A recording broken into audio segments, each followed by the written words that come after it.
Hello, ladies and gentlemen. My name is TBS Guy, and there's a new League of Legends comic that has been released to coincide with the release of the new champion, Costa. Now, I haven't had time to look at it before now, but I'm damn well gonna because I've looked at all the other League of Legends comics so far, I think, or at least most of them, and I'm not gonna stop with this one. Now, this is Breach, and I have absolutely no idea who made it, except it was Riot Games. Usually when they release comics, they tend to release the credits alongside those comics, and I like to start these videos by reading out the credits because I'm a freelance artist. Credit is kind of important to me.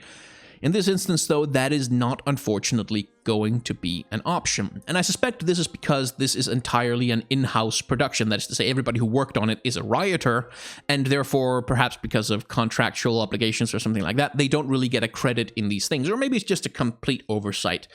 Certainly, when Riot has worked with freelancers, they have been very good about providing specific credits on the production of the thing. In this instance, apparently not so much. So there's two parts of this comic that I want to talk about. Well, actually three parts. There's all my praise, which goes to the art style, the use of color, the use of lighting, the action shots, the poses. And then there are all my criticisms, which revolve around, first of all, the way the comic is published, which is kind of a minor nitpick, but nonetheless one that I feel pretty strongly about. And then the trouble with Kaisa's character design. Now, if you watched my previous video on Kaisa, where I dissected her character design and I talked about all the problems I have with it, a lot of what I'm going to say on in this video is going to be familiar to you. It's going to come up again. If you've heard it all before, you might get bored, so just be ready for that. First of all, this comic is published in the manner that has become rather common with comics that are published on the internet, especially around video games. Overwatch has used a similar format to this. Team Fortress, I think, pioneered it, at least as in the form of video game promotion, and that's this panel by panel appearing in sequence as you press a key to advance the story. Now, this is sort of a semi-interactive format that's I think, kind of meant to engage the reader a little bit more. In some circumstances, it's meant to make reading the comic feel less overwhelming because you're presented with only a certain amount of information at the time and you don't have to process very much. I think for mobile devices, it might be a fairly efficient way to present a comic because it might be easier for people to read it. But all of that aside, this is not a publishing format I'm particularly fond of because, to me at least, it kind of introduces the illusion of interactivity to something which is fundamentally not interactive, a comic. It doesn't present any moments where you as the audience can have any influence over the comic except when does the next panel appear, which is not really any different from just giving the reader the power to turn the page in a traditional comic. It's sort of an unnecessary complication, at least as far as I feel, that doesn't really add anything to the reading experience. Now, for some comics, like something that Team Fortress 2 was very fond of doing with their comics, what happens is when you advance to a new panel, something changes in the context of the previous panels. Like there's some detail added, some character changes position, something happens where doing stuff panel by panel allows you to do some storytelling that you can't do with a strictly static image. For this comic, unfortunately, that's not really true. Most of the panels are just panels, and they just appear in sequence, and thus are offered no real advantage over what could be achieved by just showing us the full page spread. And in the one panel I found where there is something serious going on, it's this panel here, it doesn't really do anything. So let me explain. What we start with is this tableau, this background shot of a Shuriman village, as Kaisa has her internal monologue. When I click advance, we get a shot of her face, presumably looking down at the village that overlaps with the previous panel. When I advance again, we get a shot of Kaisa from behind, clearly looking out over this Shuriman village, town, city, whatever it may be. So,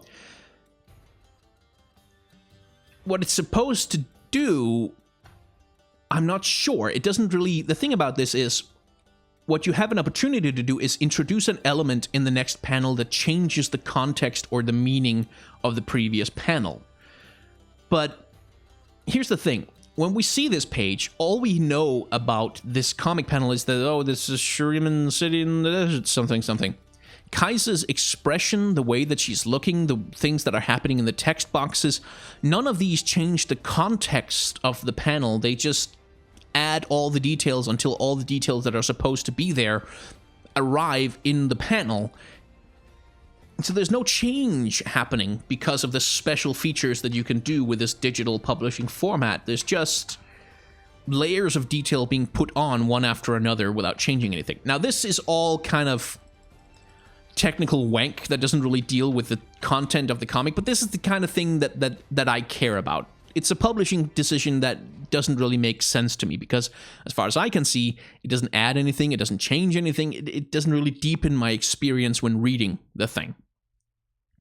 So what we're going to do instead is we're just going to progress like this, through the full panel spreads, reading the comic as I feel like it is best presented. So there's a bunch of good stuff going on here. The first thing I want to say about the art in this comic is that it's fucking phenomenal. Like, it's gorgeous. The camera angles are dynamic. The panels are all interesting. Like, they use the shape of the panels to do different things with the perspective. In this shot, for instance, when the merchant is falling through the sand, we start with a relatively wide panel as everything starts falling around him. Then we get a closer panel as we zoom in on him. Then we zoom in on him. And then here in the final panel, as you go down towards the bottom, it keeps narrowing in. Everything keeps wedging together, so you get this sense of claustrophobia. And then the next panel over here, as he falls down, it's this very long, very narrow panel going from the golden light of Shurima up above to the purple glow of the void down below, and using the height of the panel to imply the height of the fall that he's going through, to kind of give you that sense of the scale of how far he's falling down. Visually, all of this is really clever, and it's a really good use of comic panels, because when you are a comic artist, and I'm certainly guilty of this, it's very easy to fall into a habit of just using a standard issue comic panel and filling it up with whatever you need, and not really giving a lot of thought to what you can do by changing the shape of the panel. This comic, clearly a lot of thought is given to it. Like, there's a standard format. It's generally either vertical or horizontal and rectangular to some extent, even if they alter the shapes. But within that paradigm, lots of interesting stuff is going on. And you see very effective use of breaking of the panel borders when it's needed. Like in this very narrow panel, it's impossible to fit the full scope of this expression in, so we just overlap him onto the previous panel. And the same thing goes for stuff like these ones we discussed here, because this background tableau is really just meant to be an establishing shot for the Shuriman town that Kaisa is protecting at the moment. Having things overlap and kind of poke into it makes Kaisa as a whole the focus of this side of the page, rather than giving too much credence to the background. And it's basic comic techniques, but it's just very well used. And just look at the art, especially the light. I want to pay attention especially to the light. The use of light in this comic is very interesting. Look at the background in these panels here. Look at the way the lighting is presented. It's almost like it's artificial, right? It almost looks like neon lighting through a fog in some weird, bizarre-looking city. It looks artificial. It looks like fake light, human-generated light almost. And this is something that's emphasized at later points in the comic. As you can see here, for example, when Kaisa is launching these void missiles, there's lens flares going on, as though we're seeing it through a camera, which of course we're not. This is a comic page, but what that does is that it heightens the sense of artificiality in the light. You can see it especially here, as Kaisa charges up an attack in her hands, that the light of the void feels artificial. It feels like fake light. It feels like it's generated by light bulbs rather than by, natural lighting sources like flame.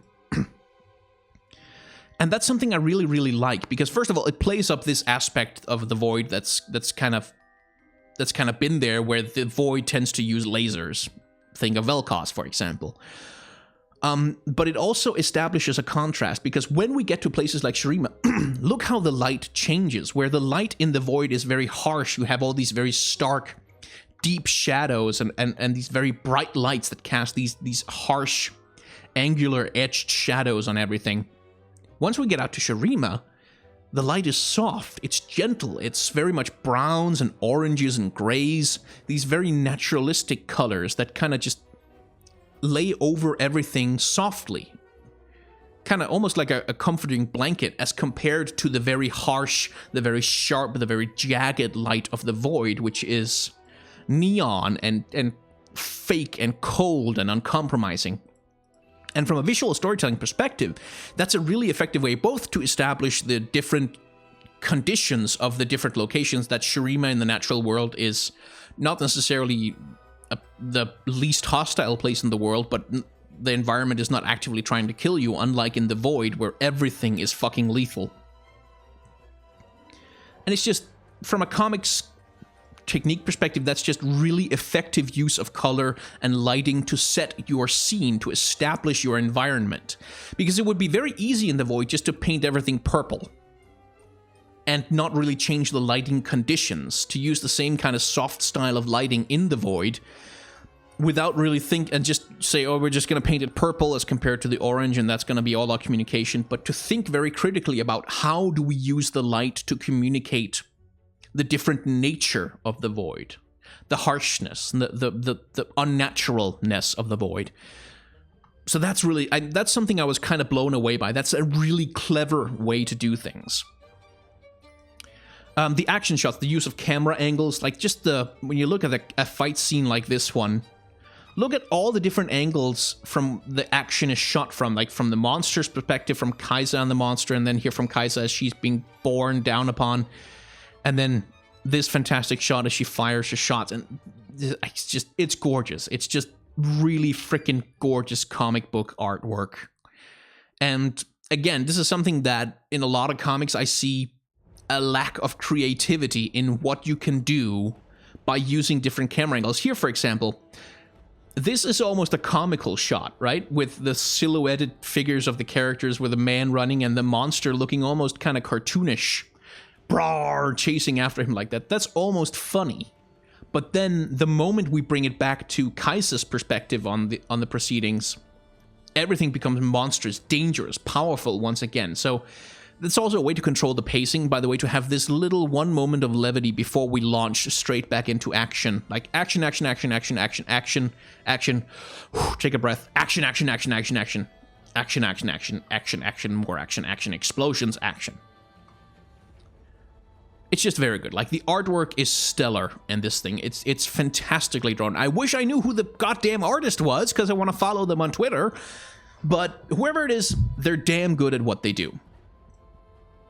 So that's my praise. It's a very, very well put together comic. Like, everything about it is well constructed. The use of lighting is fucking inspired. Just the quality of the artwork is top notch. So now we have to talk about the stuff that doesn't work. Like I said, if you watched my previous video on Kaisa, you already know some of my thoughts about her character design, but the problem I have with her character design gets demonstrated visibly in this comic, because one of the major things that happens, one of the major things this comic is trying to tell us from a storytelling perspective, is that Kaisa is someone who lives in the void, who has taken a void symbiote onto her in order to fight it, in order to destroy it. And in so doing, she has made herself monstrous to the humans of the world that she's trying to protect. Like, they see her as a beast, a terrible thing that's every bit the monster that the rest of the void is. Every bit as dangerous. But look at her, though. I mean, but look at her, though. She doesn't look monstrous. She doesn't look anything like as monstrous as the rest of the void monsters that she's fighting. If you take a look at, like, what happens to the falcon, the poor falcon, or the bird that falls into the void ooze here. And by the way, I got really sad when the animals died. They were cute. I like animals. Don't kill animals, Riot. That's mean. But if you look at the falcon here, it gets touched by a little bit of void ooze and it gets turned into a fucking skeleton. And the beasts down here in the void, they all have these horrible teeth and claws, and they just look absolutely awful. A lot of them look skeletal, especially this dog beast, whatever the hell this thing is that she's fighting. Look at the horror and the bizarreness of this thing, where it looks like a reanimated skeleton, like almost like it's undead, and what happens to the merchant when he gets infected by the void. Look what he looks like, what kind of monster. And then look at Kaisa. And it's like, yeah, her shoulder pauldrons are kind of intimidating, and she's got some claw hands, but like, ooh, she is a hot girl in a mask. I am so scared and terrified. I have to draw a dagger on her because I'm so scared. To me, it completely and utterly undercuts that point. And this is the basic problem of Kaisa, is that her lore, her story, her concept tells us that she's essentially, big boss, that she's snake in snake eater, like trapped behind enemy lines, scrabbling for survival in a hostile environment, healing herself on the fly, setting her bones when they break, just struggling to stay alive, this badass, hard-bitten survivor type. But she's wearing lip gloss and eyeliner and mascara, and her eyebrows are on fleek, and she has no scars, she has no battle damage, she has no visual indication that this is the kind of life that she lives. And to their credit, the artist tries to solve this problem by playing up the mask, by playing up that mask that's supposed to, and does a fairly good job of making her look menacing at the very least, scary at the very least. That, like, when she's wearing the mask, she does not look friendly, but even then, she's still so recognizably humanoid shaped. She has the curvature and that voluptuous hourglass shape, and I have to say the artist has a bit of a tendency to focus on one particular part of Kaisa's character design, one particular asset of the way that she looks, and it's not like overbearingly terrible, but it happens enough that I noticed that a number of the panels where Kaisa is fighting, the artist has chosen to prominently display her hindside. And it's just, and if not her hindside, then there's a focus on her hourglass shape or her wide hips or her boobs or whatever, and all of it undercuts this notion that she's supposed to be scary, that she's supposed to be monstrous, that she's supposed to be possible to confuse for a void abomination. The visuals speak against what the story is trying to tell me. And it's not the artist's fault. They're working with the character design that they're given, and the artist does a ton of work to try and make Kaisa look more terrifying, more disturbing. For instance, in this panel right here, when she's charging up for her shot here, she takes this very kind of bug-like pose, playing up the weird light in her shoulder pauldrons, just trying to do everything they can to make her seem more dangerous, more intimidating. But it's just, the fundamental flaws of the character design are just, they annoy me. Every time I see her, they annoy me, because I know what the character is supposed to be. And this is something, if you read the recently released dev blog on the design of Kaisa, one of the things the artist behind her says is that he spent a lot of time studying, survivors of trauma and like people who had to struggle for survival in hostile environments, and he wanted to incorporate all of that into the designs, but then they didn't.